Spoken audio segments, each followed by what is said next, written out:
So for you, going to Thailand means fast tracking your dating life. Compared to your home country, your level of perceived attractiveness instantly goes up a few points, while at the same time you have access to hundreds of options for quick, fun meetups and even long-term dating.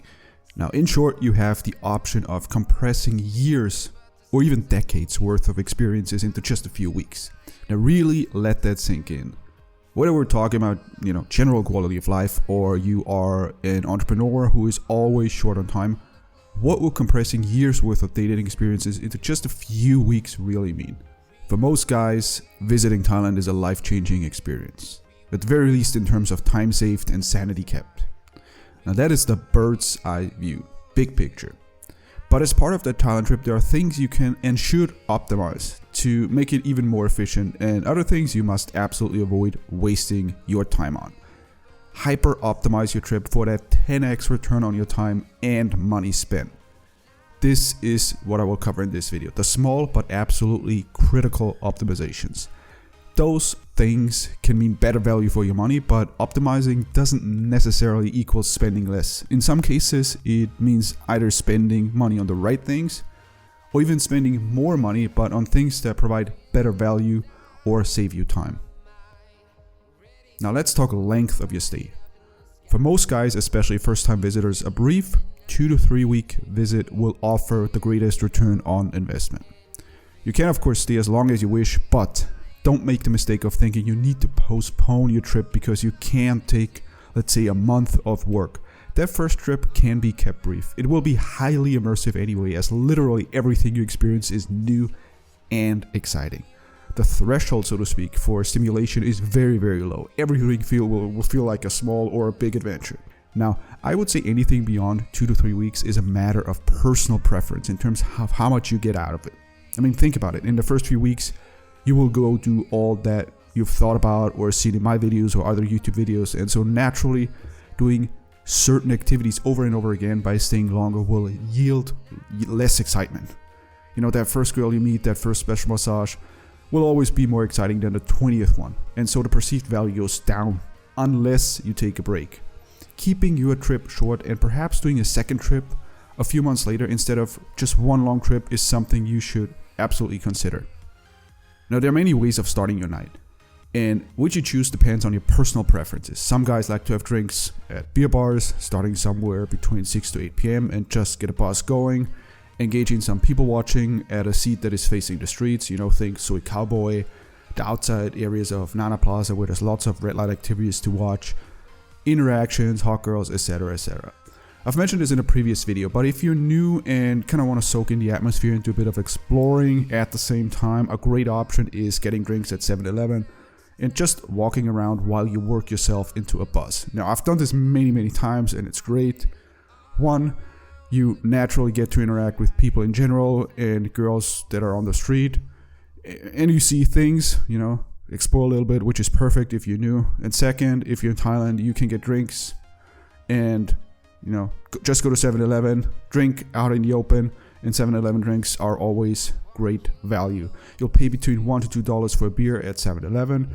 That same beer would cost double or triple that at a bar.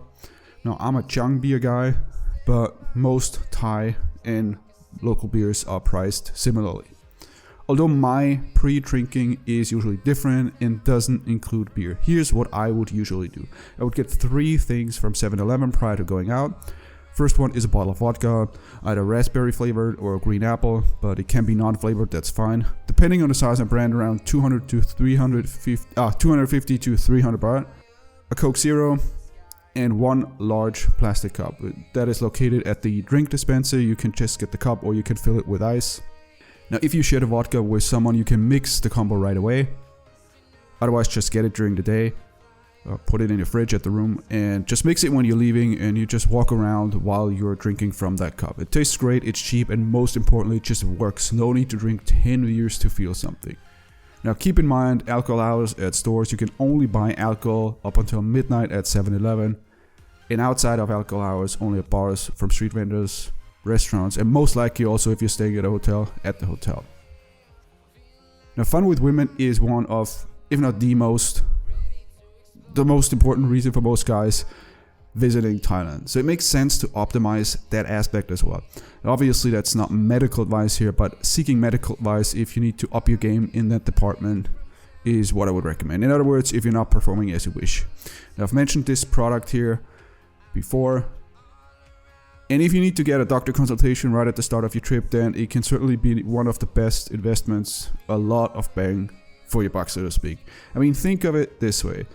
Your night out probably involves alcohol, and how much fun would it be doing all of that sober? And that's sort of how I think these enhancers can change the experience in the bedroom. But again, make your own decision and talk to a doctor if necessary. I've mentioned Pulse Clinic as my favorite many times before, but there are clinics and doctors all over the place, especially in Bangkok and Pattaya. Now, going from Bangkok to Pattaya, vice versa, I highly recommend you take a private taxi for convenience. Yes, it will be equivalent of $50 instead of $10, but I'd say that premium is very much worth it. Instead of having to adhere to a bus schedule, you will be picked up directly at your place, at your convenience, and dropped off directly at your destination. Not having to go to the bus station, waiting for the departure, and then, upon arrival, having to get, from the bus to your final destination. You can skip all of that. In general, using Grab, which is a Thai version of Uber, is often worth the extra cost. No hailing a taxi and kind of having to explain where you want to go. It is all way more convenient.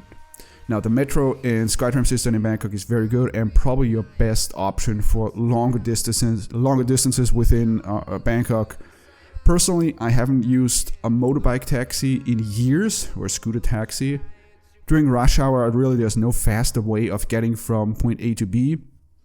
I would say in some cases even faster than the SkyTram metro system because it's so packed. But for me, it's just not worth the risk taking a motorbike taxi. These guys have a level of risk tolerance that I don't feel comfortable with. Hundreds of motorbike deaths every year in Thailand. So yeah, it's really something that you have to decide on for yourself. At the very least, I would say if you use a motorbike taxi, just make it a rule that you absolutely never use it while you're drunk. So should you plan your trip? And if so, how much? Or should you be completely spontaneous? Should you be completely in the moment? Some guys would argue planning takes away from that adventure. But I have a different stance. My personal opinion is this. Being spontaneous and no planning will probably end in disaster. So I say you need to plan to have the foundation, sort of like the basics in place.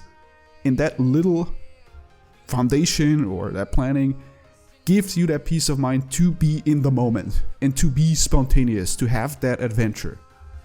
That's how I handle it. If there are things I need to think or worry about, that takes away from being in the moment, from being in that adventure. It literally takes me out of the moment. Such as, having a shitty place where you're staying because you didn't plan, or not knowing where you stay the next 2 days because you didn't book in advance. Or you didn't bring condoms, so you buy shitty local ones that break, or not using condoms at all, and then you have fun one night and spend the remainder of your trip worrying.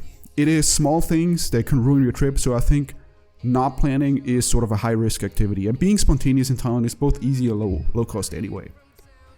For example, planning where you stay and some basic planning in regards to experiences that you want to have, they're absolutely high ROI activities. Meaning the time you will spend on this will dramatically impact your overall Thailand experience. Just a shitty place that you stay at because you didn't plan, loud neighbors in the room next door, etc., etc. That alone can ruin the trip for some. It would certainly ruin my trip.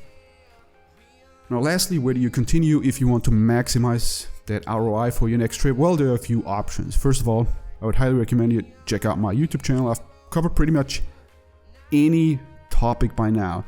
You can also check out King Epic Insider, where I send out bonus videos, regular updates. For this, you can simply head over to kingepic.com/insider. You get all of that via email. Beyond that, I also have a Thailand guide, lots of videos, PDFs, guides, ebooks, and I also offer personalized email consultations, planning your trip, any questions, etc. So you can check all of that out in the video descriptions. The links are there. Other than that, I see you next time.